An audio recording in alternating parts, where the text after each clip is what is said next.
Yung mga estudyante ngayon, parang pwede na silang rumekta sa office. Ako dati, nagtatrabaho na ako, wala pa akong matinong bag. Pero ngayon, ang suswerte ng mga estudyante natin kasi pwedeng-pwede ka na talagang makabili ng magandang klase ng bag na pwede nila gamitin sa school. Lalo na ngayon, magpapasukan, kung may mga anak kayong babae na high school na wala pang gagamitin na bag, tignan ninyo tong na-check out ng pamangkin ko dito sa TikTok shop. Napakaganda nito, di ba? Perfect din to pang office. Kaya nagulat ako nung dumating kasi napakasuswerte ng mga estudyante ngayon. Kasi anytime, pwedeng-pwede silang magpalit ng bag kasi ang dami ditong nagbebenta sa TikTok ng mga murang bag na kagaya nito. Napaka-cute, super aesthetic, color pink pala to, and meron pa siyang pa-design dito. Nagulat talaga ako, ang ganda-ganda niya. Tingnan nyo naman yung pinakaloob niya, napakadaming pwedeng mailagay. Kasyang-kasya dito yung mga notebook, mga gamit ng mga estudyante. Meron pa siyang small pocket dito sa loob.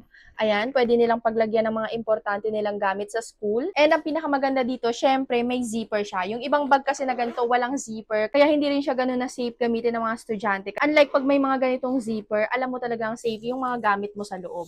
This is from Coral Daisy, and bukod sa mga estudyante natin, perfect din to sa mga nag-o-office kasi pwedeng-pwede na rin talaga siya pang office. Loka pa ako kasi perfect din siya pang regalo kasi kapag bumili ka nito, meron silang pinapadala na ganito na paper bag na pwedeng-pwede mong ilagay dito. Kaya perfect talaga siya pang regalo. Kung naghahanap ka rin ng pang regalo sa mga kaibigan mo, meron na siyang kasamang paper bag. Napaka-cute. Saan ka makakakita na may kasama pang lagayan? Plus, ang cute-cute pa ng bag. Tingnan nyo naman, super aesthetic. Ang minimalist lang ng bag na to. Napakalinis tingnan. Ayan o, ito yung likod niya. And then, ito naman yung pinakaharap niya. Meron lang siyang pa-design dito sa gilid.